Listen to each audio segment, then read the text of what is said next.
Garasi Rungkat di mari, rumah Anda Rungkat, jangan lari. Ini adalah CBR 150R 2015. Somebody gonna match my freak. Need somebody with a good technique. Somebody gonna match my nasty. You a second time I throw rapping. This time I've been a nasty girl. I've been a nasty girl. I've been a nasty girl. I've been a nasty, nasty, nasty. Buat kalian semua nih yang bingung nyari motor, sob, bingung nyari motor, tapi pengen harganya murah, tapi nggak murahan dan bisa bergaya kayak gini, gue saranin banget nih sob, ambil CBR yang generasi kedua ini. Karena apa? Ya karena di range harganya 9 sampai 10 jutaan itu kalian udah bisa bintang atau dapetin si motor CBR yang satu ini. Harga yang range tadi gue sebutin harga segituan, kalian nggak usah khawatir, tenang aja nih bre. Ini motor di harga segituan udah pasti motornya ini komplit alias isi surat-suratnya, STNK sama BPKB-nya juga ada. Tapi ya untuk kondisi motornya sendiri sih kalian bisa pinter-pinter sendiri gitu ya, cari-cari di marketplace Facebook atau di tempat jual motor yang second. Selain beberapa hal yang gue sebutin tadi tentang ini motor, tanpa basa-basi lagi, kita langsung review lebih lanjut tentang kurang lebihnya ini motor yang bikin gue minang ini motor. Capsus. Oke sob, dan ini dia kita lihat review pertamanya dari desain atau tampilannya ini motor nih sob. Nah bisa kalian lihat ini tampilan atau desain dari fairing motornya ini timeless banget nih sob. Apa bisa gue sebut desain dari Honda CBR 150 yang Gen 2 ini timeless? Ya bisa kalian lihat untuk desain sekarang ini bisa dikatain nggak jelek.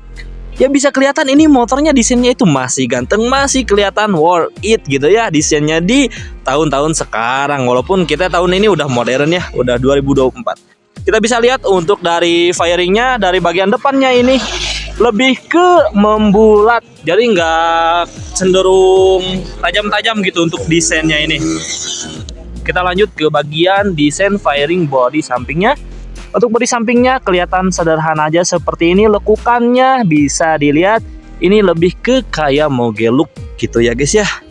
Nah untuk bagian fairing belakangnya ini sederhana banget, looknya kayak ditempelin di bagian belakang. Jadi ya sob, ini overall untuk tampilan desain dari body CBR ini timeless banget, pokoknya udah bagus banget dan kelihatannya ini enggak terlalu kayak motor tua. Untuk bagian desain dari kokpit motornya sendiri ini seperti ini sob.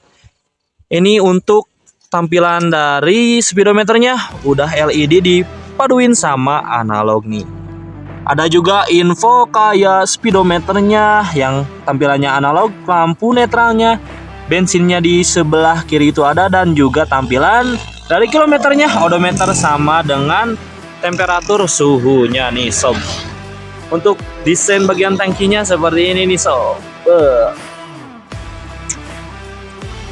Lain dari spesifikasi mesinnya yang 150 cc ini, yang pastinya motor ini juga sudah transmisi 6 percepatan, yang dimana 6 percepatan ini untuk fairing 150. Dan ya yang tahu-tahu aja ya sob ya, buat CBR ini itu banyak yang bilang kalau CBR ini kencang lah atau gimana lah, ya pokoknya opini orang-orang itu beda-beda.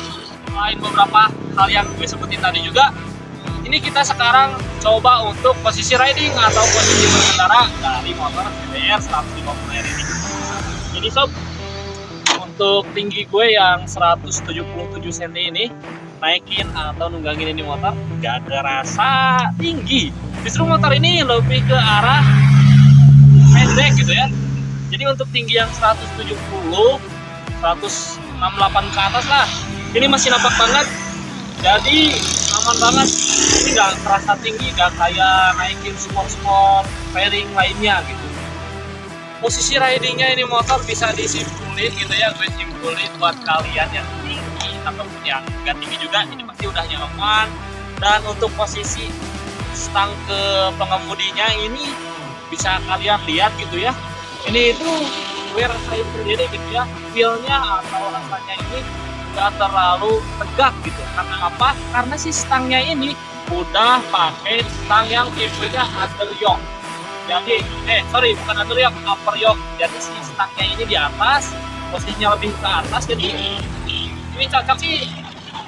Ini motor cocoknya lebih ke arah sport touring gitu daripada sport firing.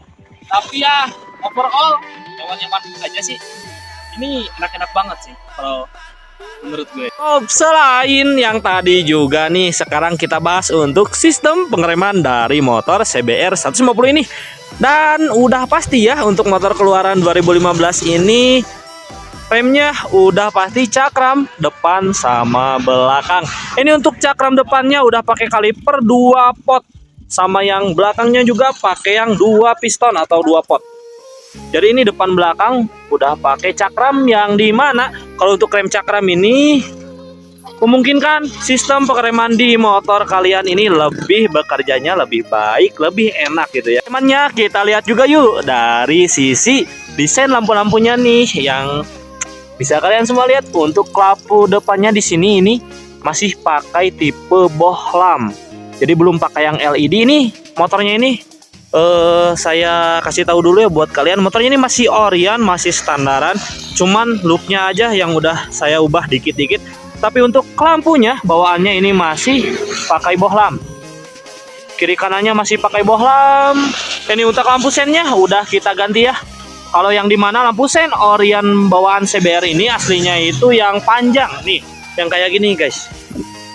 Nah yang depan itu sama lampu sennya yang kayak belakang ini masih pakai bohlam juga dalamnya. Terus untuk desainnya juga yang keluar kayak gini. Ini pokoknya udah gue ganti untuk lampu sennya yang sekarang udah jadi LED. Warnanya pun juga sama jadi warna oranye.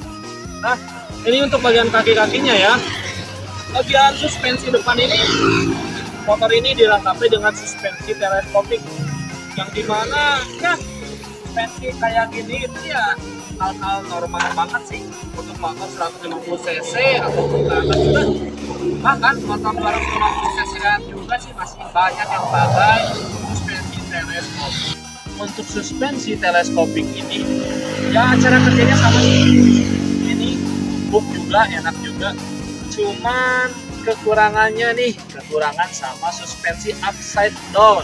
Upside down ini bisa kalian lihat untuk modelnya yang USD itu lebih bagus ketimbang dari teleskopak gitu ya. Teleskoclak malahan ada yang bilang suspensi teleskopak.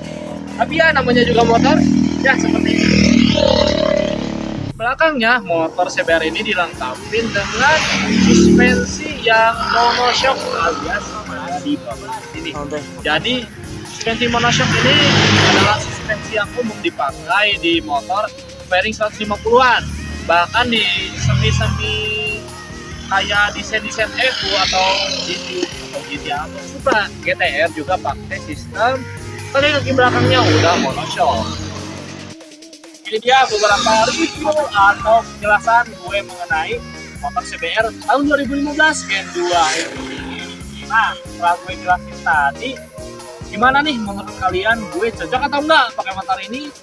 Ya kalian juga minat atau enggak nih buat minat motor murah tapi kemurahan tapi punya gaya. Stay tune terus di video gue selanjutnya, di review gue selanjutnya. Broku, let's go.